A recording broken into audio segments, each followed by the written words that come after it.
This is 7National News. Here are the headlines. Ruler of Dubai attends the Arab Media Forum. RAC economy to grow by 10% this year.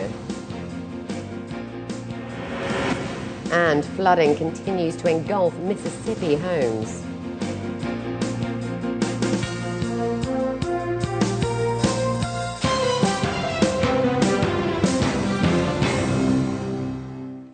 And in our top story, after a decade of bringing media organisations together from across the region, the Arab Media Forum, based in Dubai, is hailed as among the most significant platforms contributing to the industry's growth.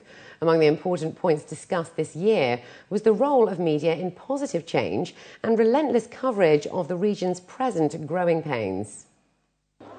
His Highness Sheikh Mohammed bin Rashid Al Maktoum, Vice President and Prime Minister of the UAE, ruler of Dubai, graced the opening of the decade-long Arab Media Forum. His Highness Sheikh Hamdan bin Mohammed Al Maktoum, Crown Prince of Dubai, and His Highness Sheikh Maktoum bin Mohammed bin Rashid Al Maktoum, Deputy Ruler of Dubai, were also present in support of the press, together with other dignitaries. Among the highlights of the first day is the industry's contribution and achievements in recent years. In terms of infrastructure, our infrastructure is supporting this growth or change in the traditional type to the new type of media. But overall, I think even in terms of licensing, we are sort of adapting or developing in a way our license segments to accommodate the requirements that are coming out of these social media or new media. Apart from the role of traditional media in providing information and coverage on the happenings in and around the region, the proliferation of other forms of media also took the spotlight. Media was and still always the real sector that we need, all of us, to follow the reality, to follow the revolution, to be on the level of what happened in all countries, developed as well as developing countries. But we should not also forget the role of technology and telecommunication sector, which played really a big role to help the media as well, to put the media in the real position, what they should do and how they can really transmit this reality. These developments and the media environment in the UAE are well appreciated by students pursuing a career in journalism. The media and the social media in the UAE is more like modern than the other countries. The Arab countries, and this is going to be in the future as a very good point to the UAE, because once the UAE is modern and everything is open as opinions and their youth opinions, you can come here and discuss every single thing.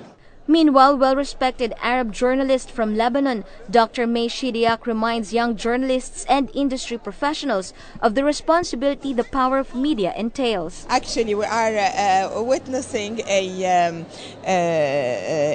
move from the best you know, the best journalist you are, to the faster journalist you are, the best journalist you are, which is not the case. You have to mix all the time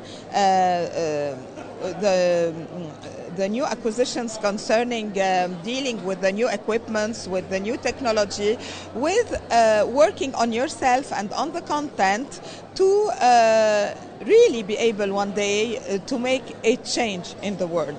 The media industry in the Arab world has seen tremendous change in recent years, and while it continues to experience growth in technology, reach, and infrastructure, the call for transparency and accuracy remains strong at the 10th Arab Media Forum. Khadija Sali, 7National News.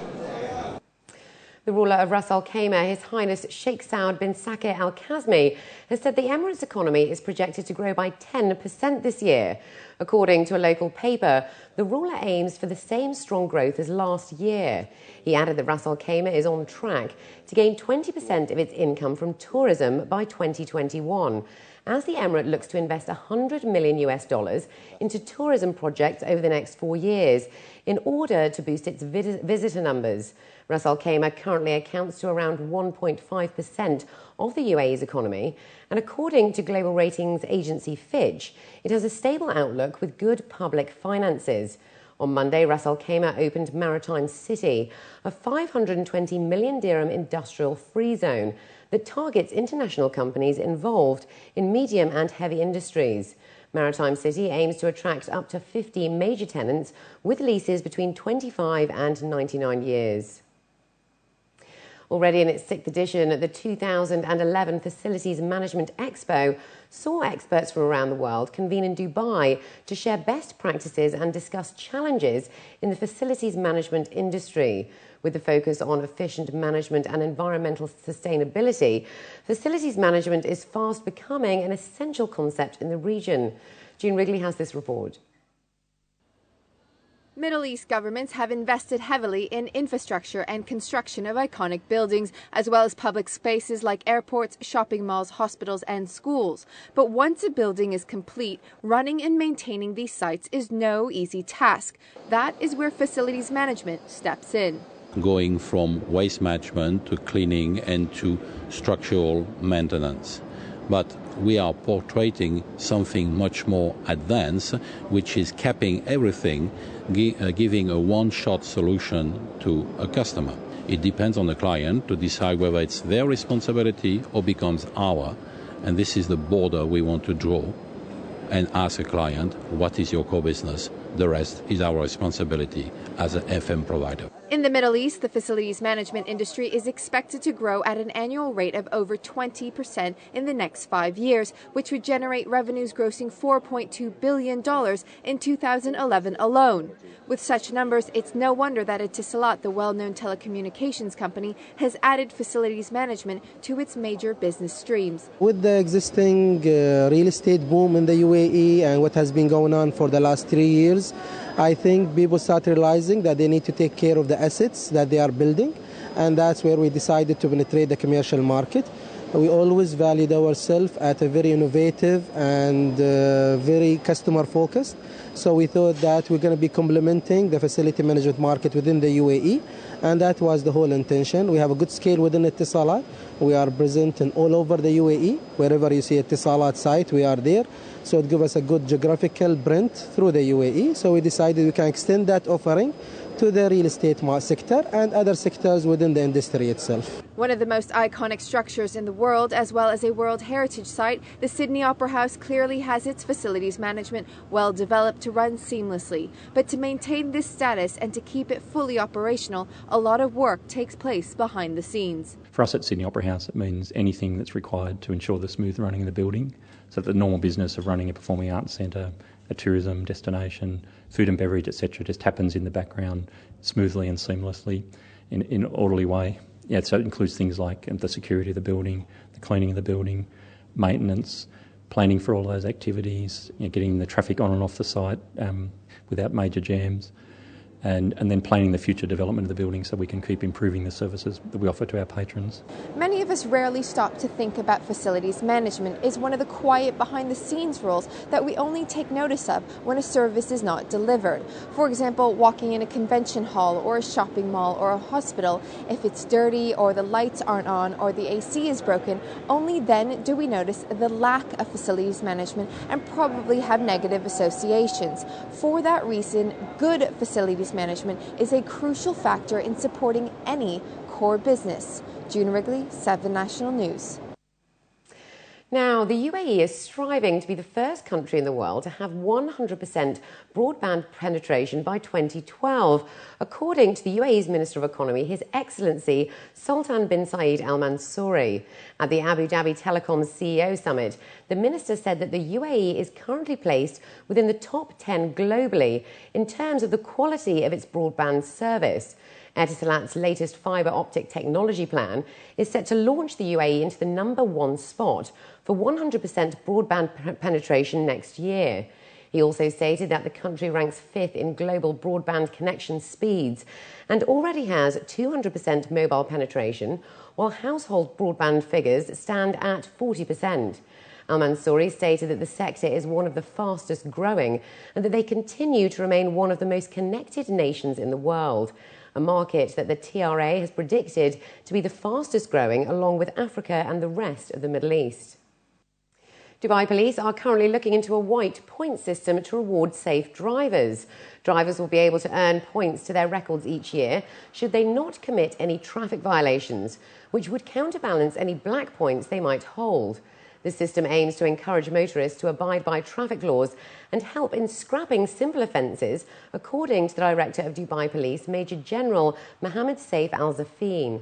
The black points system was launched back in 2008, where 24 black points a year suspends drivers for a period of 3 months. More details of the new system are set to be announced next month. Meanwhile, the TRA has announced that it is set to spend 20 billion dirhams over the next 4 years on various projects. In a move aimed at reducing traffic congestion and easing air traffic handling between the UAE and Bahrain, the General Civil Aviation Authority of the UAE announced the opening of a new airway M600 connecting the UAE with Bahrain. Saif Mohammed Al Suwaidi, Director General of the GCAA, on the occasion stated that the airway's initial phase would be to facilitate traffic landing within the Bahrain FIR, which serves 5 airports. This airway would reduce traffic congestion, controller and pilot workload, and enhance airspace capacity, which will improve air traffic safety between both states. He added the rapid growth and development of civil aviation industry and its air traffic movements between the UAE and Bahrain was the main reason for the opening of M600. As regional economies tend to move towards diversification and less dependence on the oil and gas sector, the 12th Hotel Show opened with a positive outlook on new trends and innovation approaches within the hospitality industry.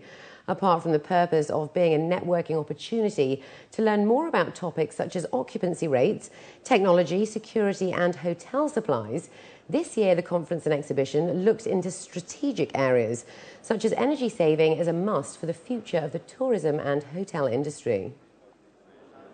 We recently made a survey and we found out that there is potential to reduce the energy consumption by up to 20%.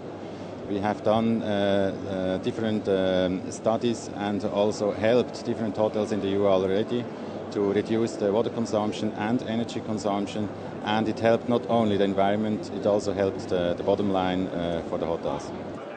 Experts also discussed how hotels must respond more creatively to the new tourist and guests' expectations with relevance to the Middle East, as the GCC traveller is one that combines both business and pleasure in view of the region's existing infrastructure.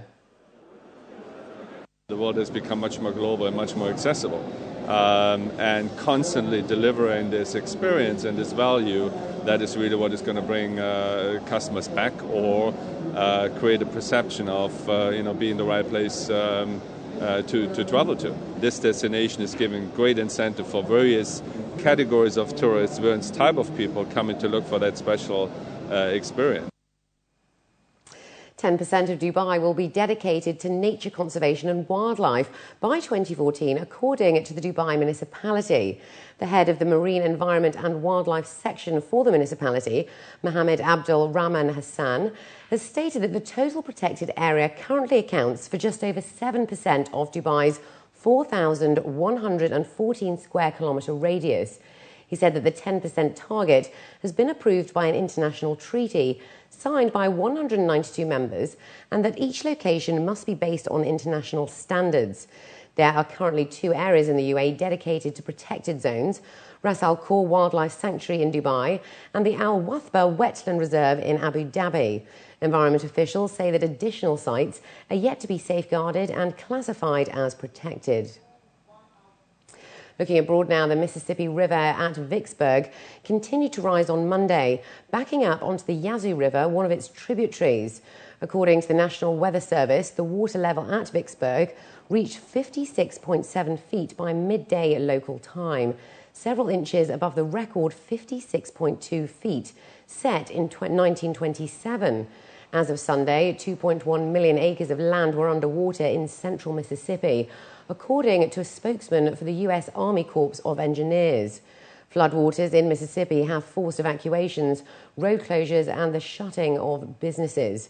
Up to 5,000 Mississippi residents have evacuated or will evacuate as the flooding spreads. And up next, we have the day's business news, so stay with us.